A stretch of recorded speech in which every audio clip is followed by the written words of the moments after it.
My name is Andrew McGowan. I'm a musician and athlete who geeks out on fashion, art, and great food.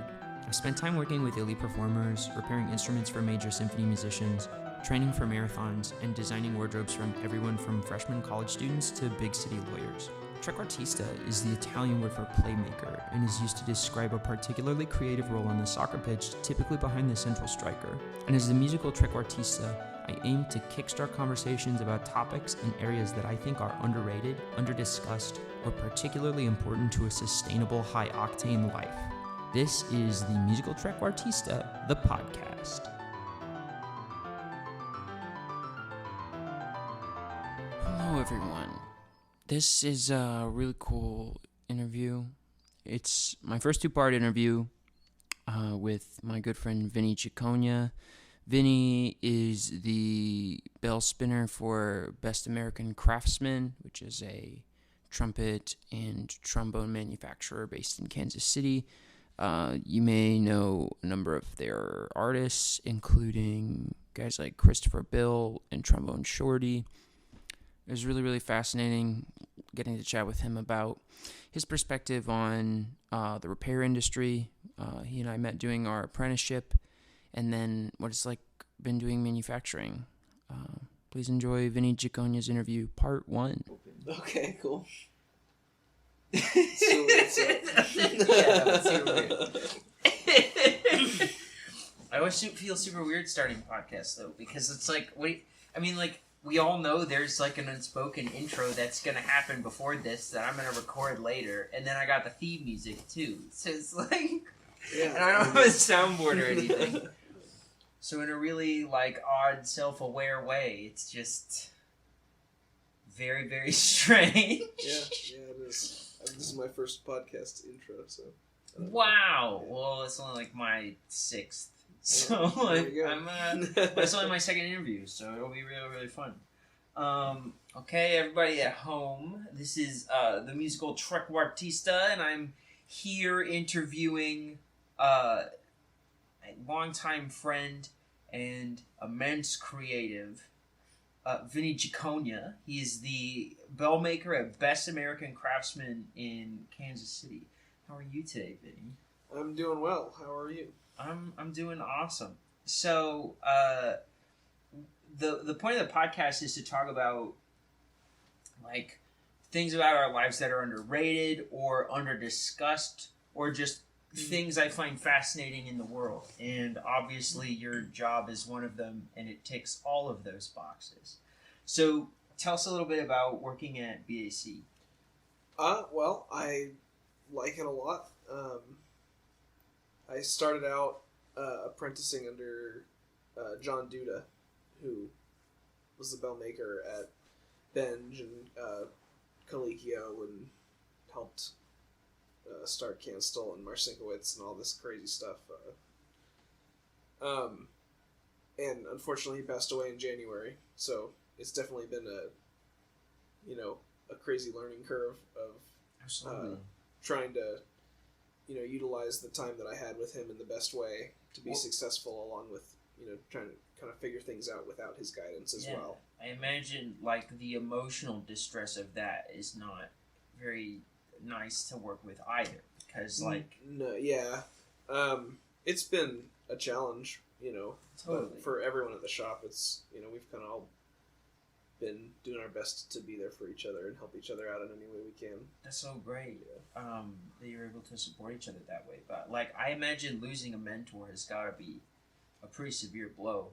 Yeah, it was, and I went from having met the guy one time to working extremely closely with him every single day for a year. And I would hang out with John on weekends, and he was really into NASCAR, so he would have me over to watch the NASCAR races and stuff like that. And we got lunch and dinner and stuff all the time, so we were very much very Master close. and Padawan. Yeah, sure. But we were very close very quickly. That's great. So I only knew him for about almost exactly 1 year, but it felt like way longer than that in terms of the kind of relationship that we had. Totally. Well, and I mean, with somebody as profoundly influential and active on the manufacturing side of the industry.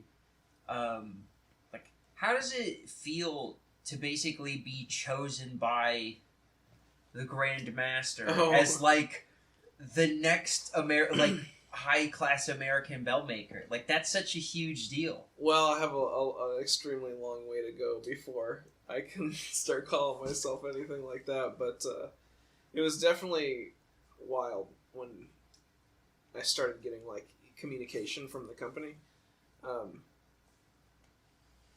Kevin Stiles, our restoration guy at BAC, called me one weekend when I was living in Nashville, and he was like, "Hey, John and Matt wanted to talk to you. Is it cool if I give John your phone number?" I was like, yeah, that's fine. I'm okay with that. And then John called me and asked me if I wanted to move out here and learn how to make bells with him. And it was like, well, you know, it was like the dream job calling, of course. And it was also like instantly terrifying because, especially in such a specialized area where like there's very, very few people that in the United States that do this. And you're probably the youngest in a long time. One of the youngest, yeah. There's a kid in Chicago.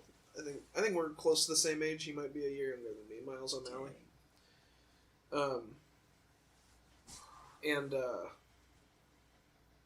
So John, you know, it was there in a field so specialized.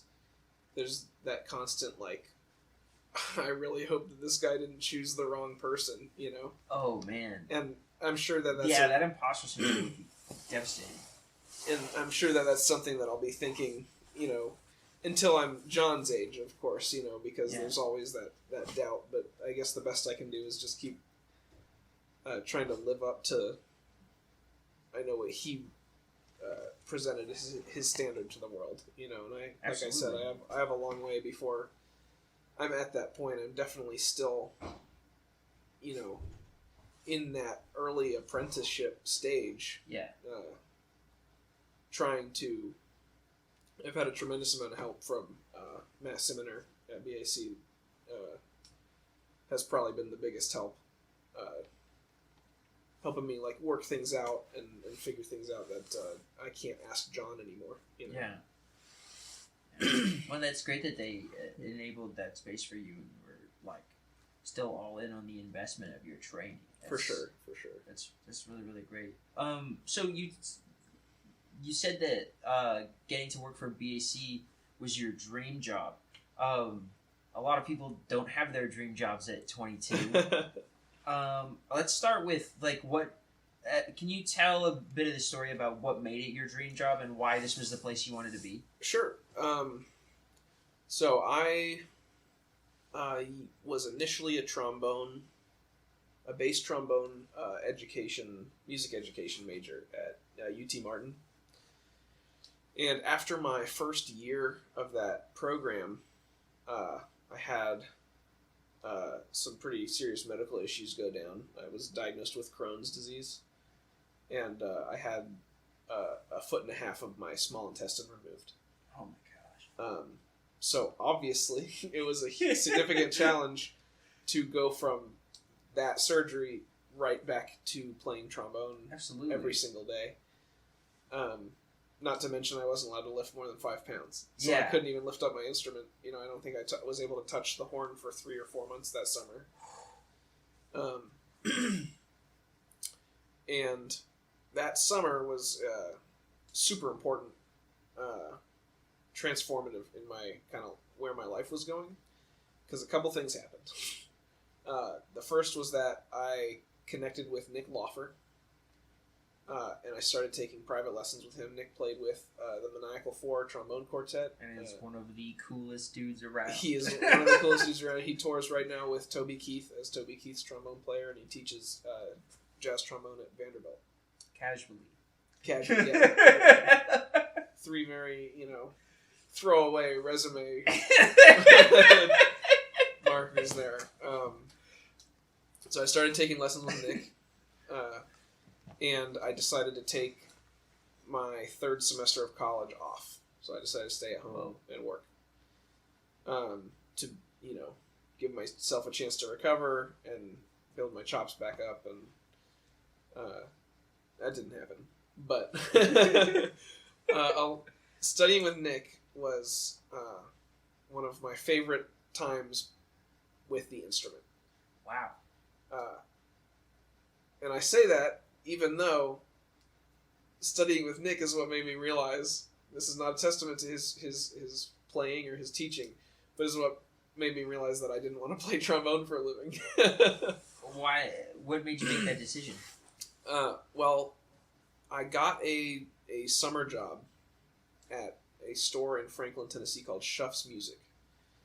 And my first day there, their repair tech, Jim Tice, was stopping by and picking up some horns or something. And I was introduced to him, and he said, "Oh, did you ever want to learn any repair?" And I said, "That'd be pretty cool." And so I started on weekends. I started going out to his house, and he taught me a little repair, mostly just brass work. And I did summer cleanings for him, and as I started getting more into that and buying and doing little repair projects on little instruments, I would talk about it more and more with Nick during my lessons. Yeah. And I would be showing him like a little solder joint that I did, or like a satin finish I did on a bell, or something like that. And he stopped me one day, and he was like, "It sounds like you like talking about fixing instruments and the actual instruments themselves way more than you like playing them." And I was like, "Well, there's something to that." And so he said, "Well, what do you want to, like, what's your dream job?" I remember that he asked me that specific question, and so I think he gave me a week to think about it. And so we finished our lesson, and I thought on it for the week. And as a college student, I had learned about BAC horns, and I really wanted one. I thought it was just so freaking cool that they're manufactured in the United States, and that they're got this badass factory in Kansas City. And I just I've looked up to the craftsmen here since before I had ever picked up a solder torch.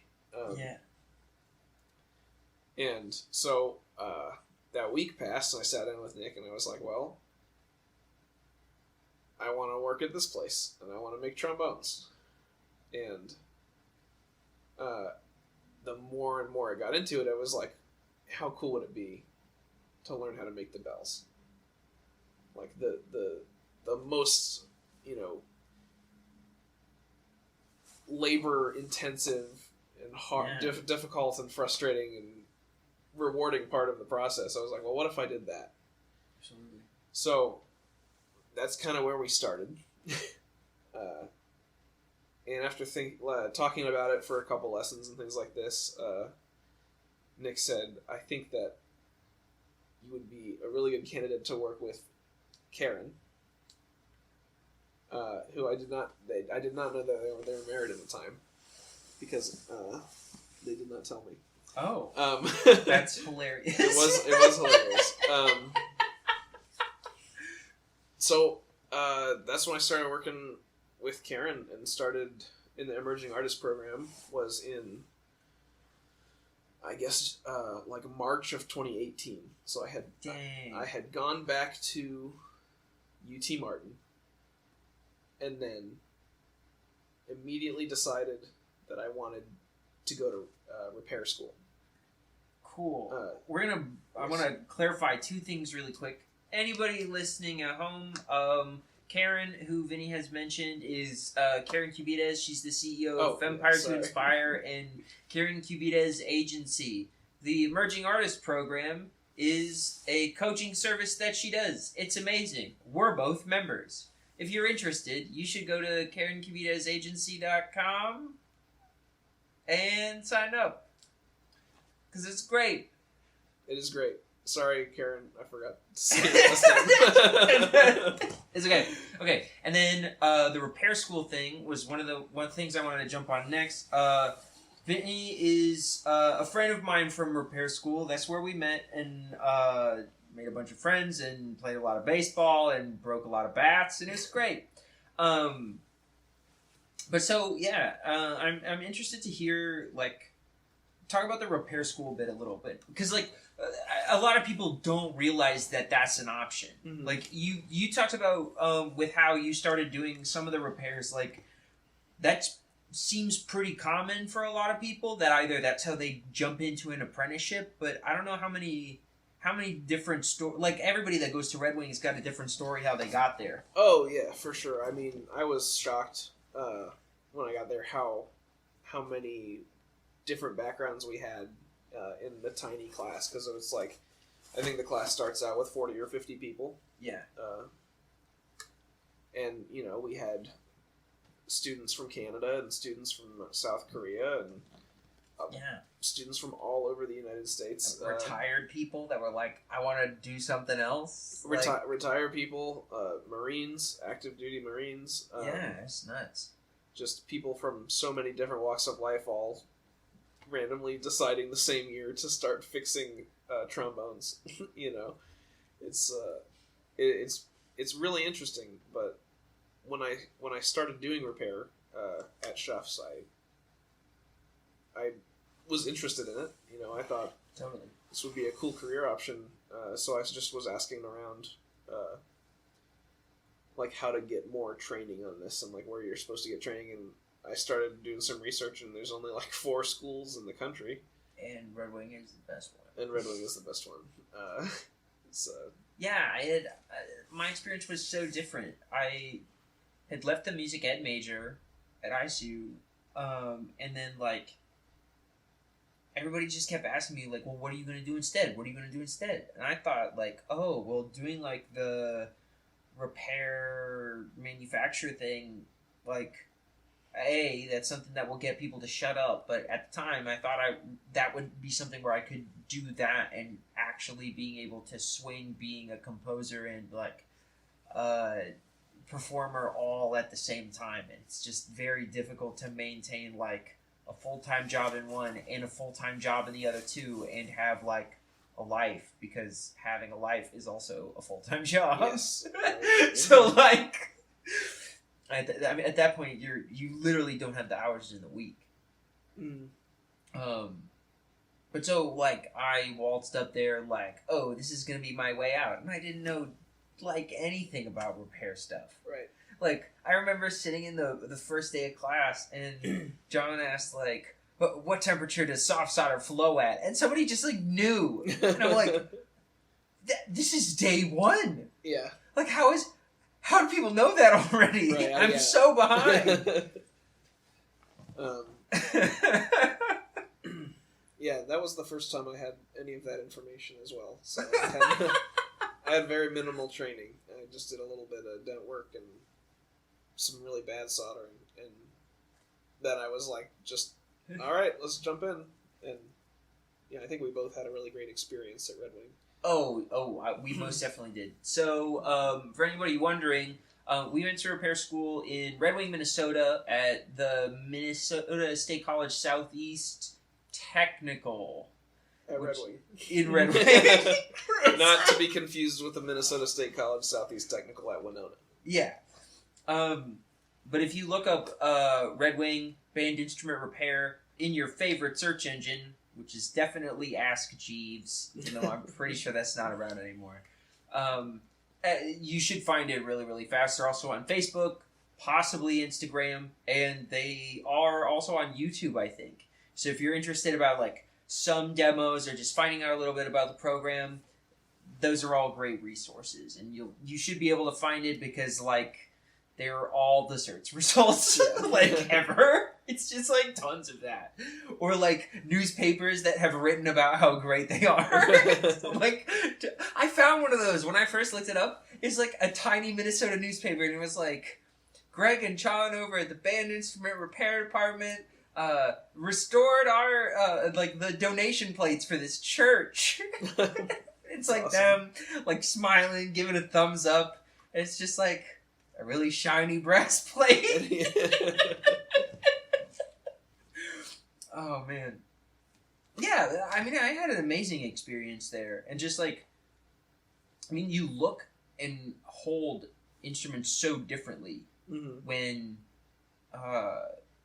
you know, like, the labor that's gone into them, and you have, like, or like how fragile it actually is. Because a lot of people just don't know.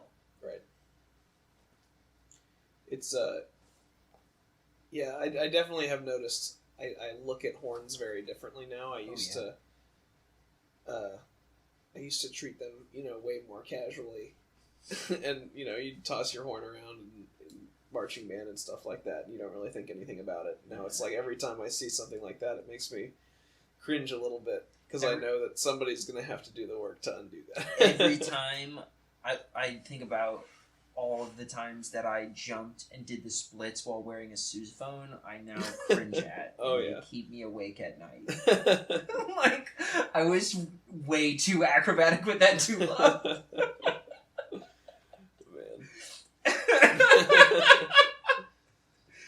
No, it's just wild. So like what else, when you say you like look at horns differently now, what is it like for you? Well, since I have been putting 100% of my energy into learning how to make bells, I definitely go straight to the bell. The first thing I always look at is the bead, where it's rolled over at the edge of the flare, because that's the most difficult part to get to look right. And if you mess it up, you have to throw the whole thing away, and it's a lot of work to throw away. So I know, knowing what to look for on certain, like, really, really hard to notice parts of the bell is kind of what I go to. Is I look for the bead, and I look for the seam on the inside, which is typically just barely a different color or not visible at all if you have a copper or silver plated bell. But I put most of my attention into the bell. Sure. Because for one thing, is the people I work with are so skilled that I just trust that the rest of the horn is put together correctly, and I look at bells on other instruments because I know that that's my responsibility. Totally. But no, that makes sense. You've like kind of you've like defined the territory that is like bell making. Yeah, it's like I have enough knowledge to make a judgment on this work. Yeah, totally. Well, and like having just such that understanding that it makes you be the cog in the great machine that is the factory, like so effectively. That's so awesome. Yeah, so like when I look at horns differently now, especially like post repair school, and that's something that's interesting about the both of us is like, you definitely have become the manufacturer side specialist, and I got to hang in the repair side a little longer. So just like seeing how, like some of the differences there, just in terms of like what we prioritize, because like when I pick up a horn, the first thing I sight it a little bit to see if anybody's done dent work on it, and then I judge that dent work immediately. See, I used to do that, and now I feel like unqualified because I haven't done any repair work in so long. It's totally. I couldn't do better right now at the drop of a hat, but the other thing I look at is somebody who can. The other thing I always look at is the solder joints. Oh yeah, you can't not. Yeah, and then like, but I look at the ones in the really hard to reach places on the horns because I want to see if / where the builders decided to call it quits. Yeah. And that's always fascinating to me. It's interesting. Well, the thing about, like older horns, a lot of times in larger factories is the builders kind of just throw it together and then there's the finishers. So the builders, I think, in those larger factory settings don't ever really care about what it looks like because you have somebody that's going to do all your finishing buffing for you. Gotcha. And there's not as much of that here because we're such a small operation. Yeah. It's like, Daryl, for instance, Daryl Wilson builds all the trumpets. assembles all the trumpets, and he does a phenomenal job. But because he has to do most of his own buffing, it's if he makes a mess soldering, it's his problem to clean up. So it's in his benefit to be a little bit more careful with it. But I can definitely understand how on those older horns when it's like, oh, this guy, I don't care what it looks like. It's none of my business when it's off my bench. I think that's made a little bit more difficult for to get really good clean joints sometimes. Well, and I was never not careful about holding my instrument because obviously I don't want it to get banged up. I just don't the financial responsibility of that is terrifying. Sure. Enough. I don't want to pay to get my horn fixed if I don't need to. But I'm so much dramatically more careful now than I used to be. Again, it's not like I wasn't careful beforehand. Yeah. I'm just so terrified. Well, you're also super aware that of everything you're touching and how it works and what would happen if you did this wrong or this wrong. Yeah, I definitely understand. Yeah, you would not be. Actually, you might not be surprised about this, but listeners would be surprised at the amount of valve issues I end up diagnosing anymore that are just players who don't push the button completely straight down. Yeah, that's one of the worst habits though. It's totally. It's pretty hard to consistently especially for a kid. I spent so many hours this last year doing graduate student trumpet work, and it was great because I just really had to clean the crap out of them and then send them on their way. But so many people were saying to me I don't know, my first valve, it's just always sticky because just like this. And it's well, okay, I'm going to check the bell tail, see if that's bent. And if there's nothing pressing on the valves, literally the only thing it could be is you not pushing straight down on it. And the amount of people that are nah, I need a different valve oil. It's well, trumpet players do love to switch valve oil. Switch valve oil enough times, maybe you'll make a chemical monstrosity in there. That'll slow down your valve action. Cool. The next thing I wanted to ask you is, if you could give a piece of advice to your 18-year-old self, what would it be? Oh, that's a very good question.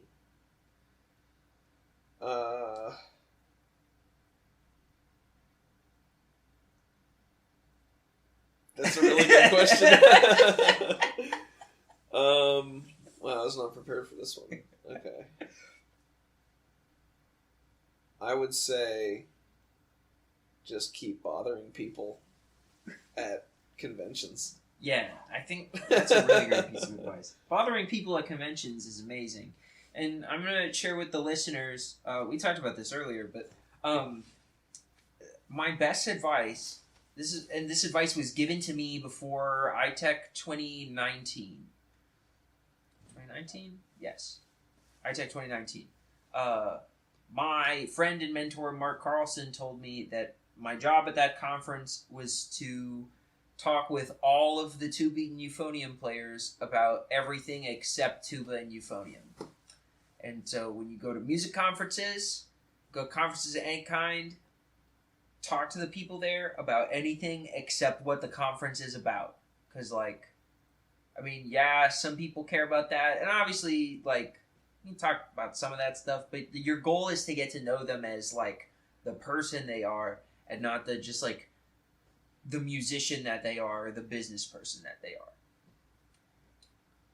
I think that's just really great advice. Because then you're walking up to them going, hey, remember that time at that conference I asked you what mouthpiece you played? You can walk up and be hey, how are your kids? Right. Yeah, it's very easy to be memorable and unique when you decide I'm going to ask you about regular people stuff. Right. You make a connection, Yeah. Kind of jumping off from this. If there was somebody that asked you today, hey, I'm thinking about studying band instrument repair, and I'm gonna apply to Red Wing, or wherever they're gonna go if they have their heart set on a place. I picked Red Wing because we're not biased at all about it being the best one. Well, but what would your advice to like a new beginning repair student be? Sure. I would say it definitely depends on.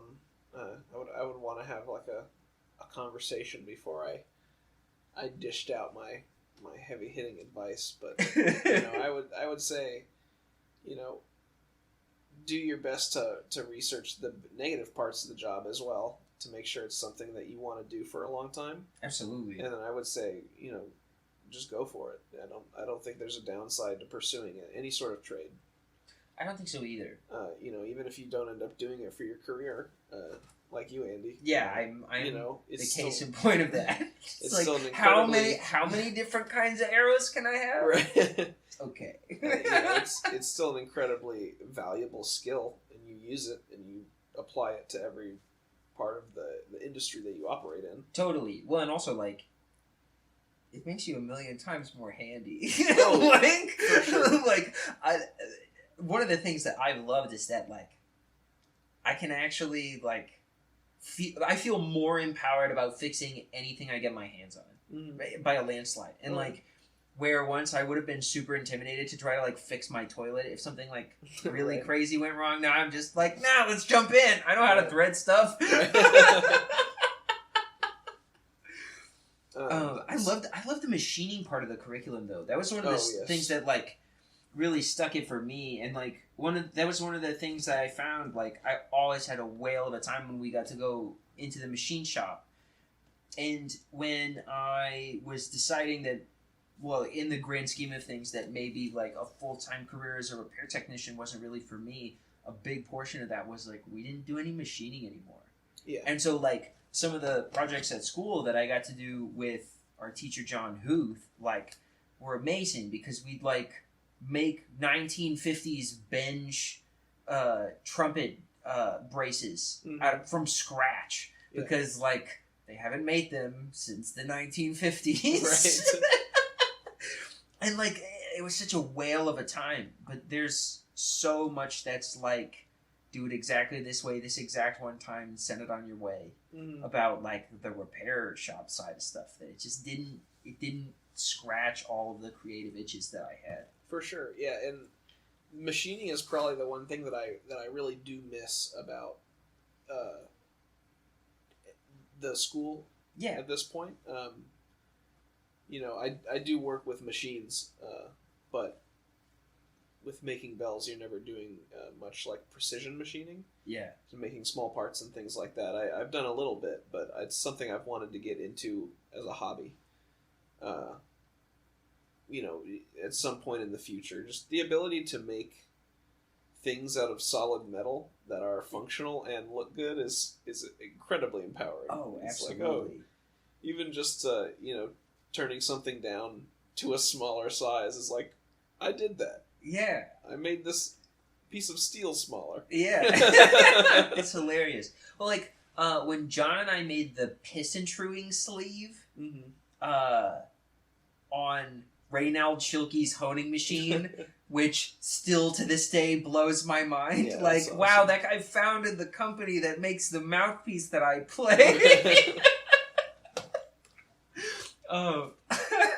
But yeah, I mean, there's all of the wacky creative stuff was definitely what I loved the most. And like, even just like the satisfaction of like, oh, I made a hinge rod that like we would have had to wait days to come for this saxophone. Like, so that kid can get it that much faster. Oh man, the rush of that was amazing. But I didn't feel it at all, like actually on the job. Yeah. Well, the difference between, being in a focused environment that has a shop like perfectly tailored for what they were doing in Red Wing versus doing a summer of repair work where you really just have to be pushing horns out the door as fast as possible.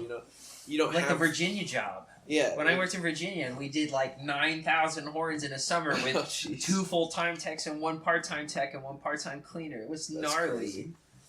But you don't have the time to like pause and make custom screws and stuff.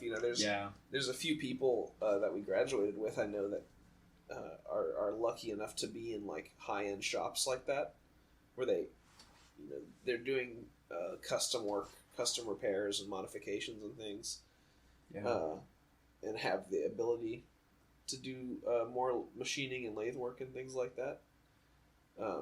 But in just your normal repair tech job at your random music store, you're probably not going to get the time to sit down and do much machining. Totally.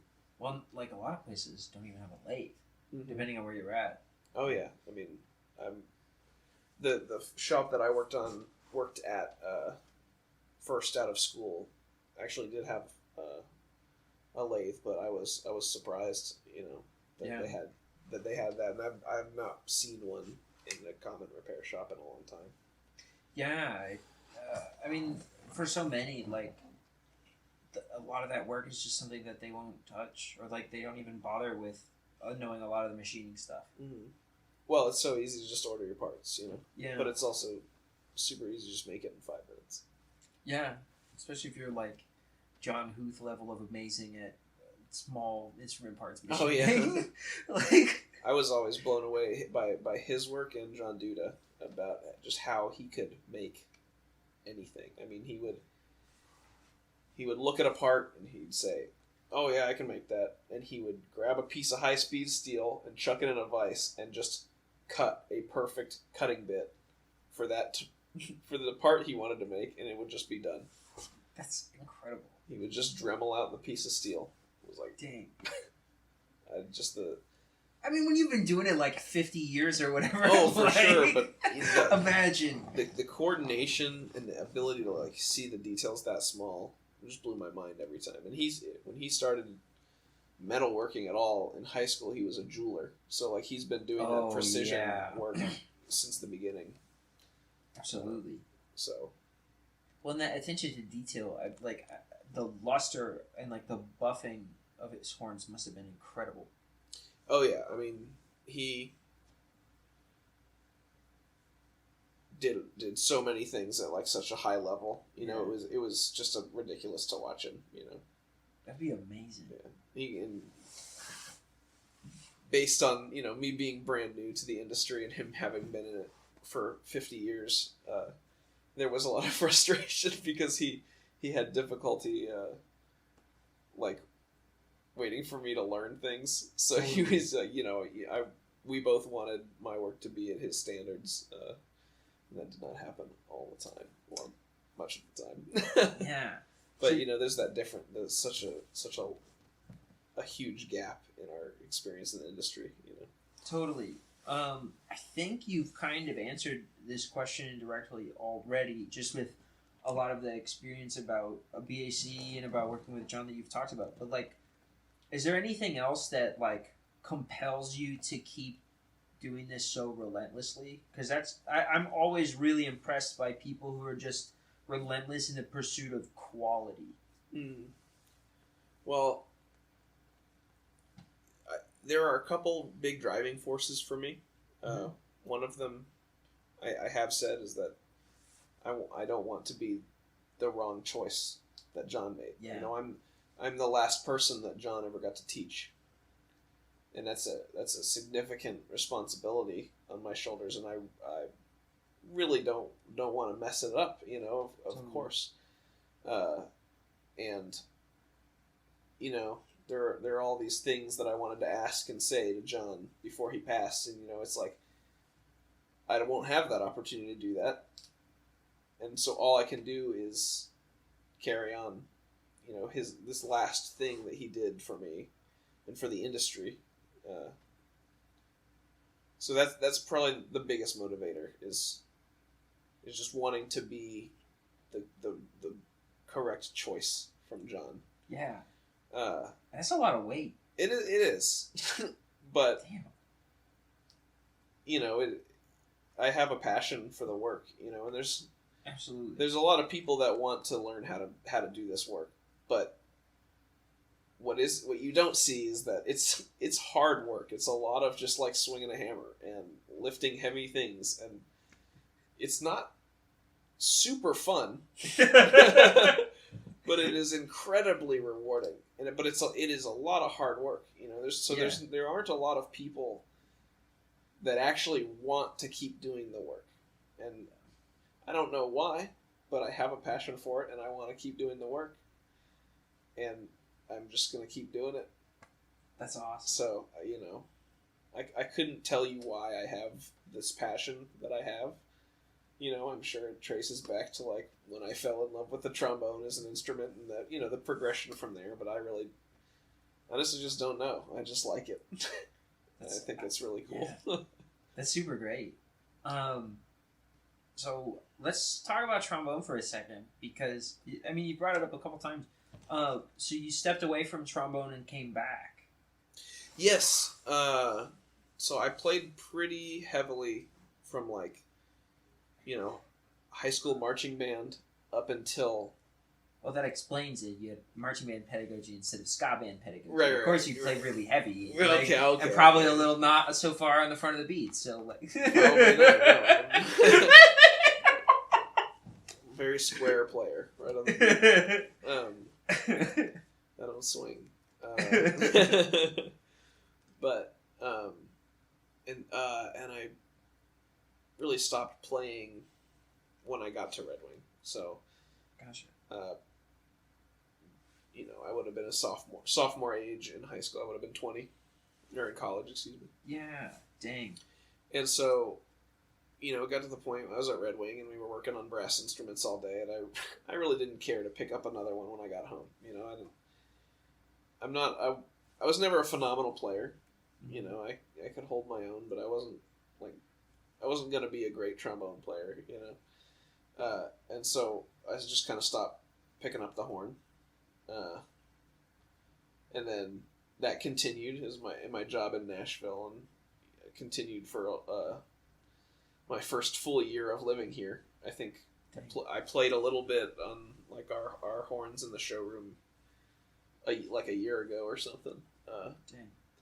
And then Mike Corrigan, president of BAC and founder of BAC, and also a Red Wing grad. That's the other thing I wanted to mention earlier. I'm sorry. Another reason why I chose Red Wing is because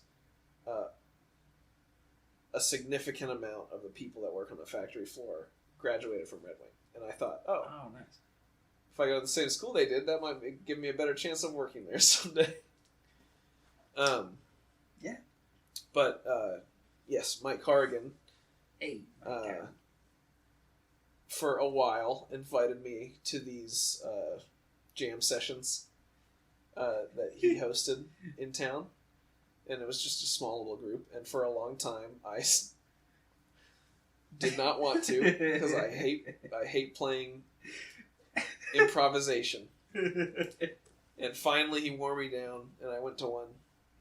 And I was moved to Kansas City, but you didn't want to play jazz. Yeah, well, I just want to make them. That's fair. And it was just a little group. I think there were like 2 or 3 of us, maybe 4. And I was like, hang on a second, this is a lot of fun. I forgot what it was like to play the trombone for fun and not for a grade. And so I started going to those, and I'm kind of figuring out why I liked the instrument so much. Yeah. Dude, that's so great. Yeah. Well, and it's so cool that you can, like, come back to it, too, after all this time. Yeah, for sure. And, you know, especially, it was such, like, a significant part of my life. Yeah, I can't like, imagine taking a break that long from euphonium. Yeah. I think I would die. Well, yeah, there was, like, a large period of my life where it was like, oh, what do? I play trombone. And then it was just like, I don't play trombone anymore. So that's why it's nice being back in it and kind of finding my chops again and realizing that I still like the instrument. Yeah, I had an instance kind of like that. I got so busy when I was out of Virginia and living in Chicago that, like, I just stopped writing for like a long time, and then it was finishing a piece I'm actually planning on premiering this fall called Voice on a Cold Wind. It was it's this huge, like, 12-minute piece for euphonium and electronics. And it sounds kind of like a horror movie. And there's all these creepy sounds in the backtrack, but the euphonium melody is like this wacky, modal, like, Swedish herding call, and like, Cool. yeah, it's a super wacky piece of music. But I finished putting that all together, like in January, and was like, I just all I could think of was like, I gotta do more. Yeah. I gotta do more. It was so gross. Like, I basically hadn't written in a year, and it just like blew my brain to smithereens how much I like got a rush from that. Yeah. And how it kept me like more sane, and like doing the repair thing full time, especially when I was in Chicago, because like the commute to work was abhorrent. Like, I like just didn't really create anything ever. It was brutal. Yeah. Because like, I mean, I was at work or going to work for 12 hours a day. Like, that's a lot of time. It's so much. So it made like doing anything else like really, really tough. Yeah. It's like, fam, gotta sleep. Definitely, and I think we were both in kind of a transitional period. Oh, for sure. First, fresh out of Red Wing. You know, it was a tough summer for me, because I was living at home and I was working summer repair, and I was waiting for like the call to just drop everything and move to Kansas City. And that was kind of a rough summer. Just, you know, you don't want to like graduate college and then be like again living with your parents and waiting for the next move. You know, you want you're like ready to settle. Me during COVID. Yeah, exactly. Which, you know, I love my parents. I love living with my parents, but you know, you get to a certain point when it's just like a certain level of independence is really quite nice. But yeah, I definitely understand the feeling of like not feeling like you have the space or time to create something and like, you know, exercise yourself creatively as well. Totally. I mean, like, making dinner only gets you so far. Right. It's nice, but like only gets you so far. Right. But yeah. So like, what about the jam sessions made you feel like it was accessible for you to like come back? Well, the truest and funniest answer is that there's a select few of us that are not very good. And so we literally only play in B flat major.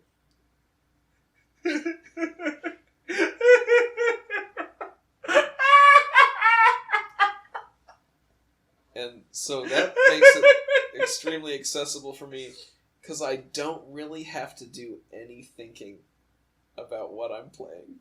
It is like a B flat major scale on a low brass instrument, especially the trombone, is like tying your shoes. Like, you don't have to think about it. So I'm like sitting there and I can just let my mind wander, and then I'll notice that I'm like playing something cool because the notes are just like ingrained in my muscle memory. I don't have... There's no mental exercise going on. That's hilarious. But also just because it's a super chill group of guys and everyone's positive and we just get together and eat and play and have fun. Eat and play. You're going to get calcium and lime deposits on the inside of those horns. Exactly. Those nice BAC horns. Hey, at least we're not filling them with beer. True. We hope you've enjoyed this episode of The Musical Truck Artista, the podcast. You can find us online at McGowanmusic.com or listen on your favorite podcast platform. You can also visit us at Andrew McGowan on YouTube or Music McGowan on Instagram.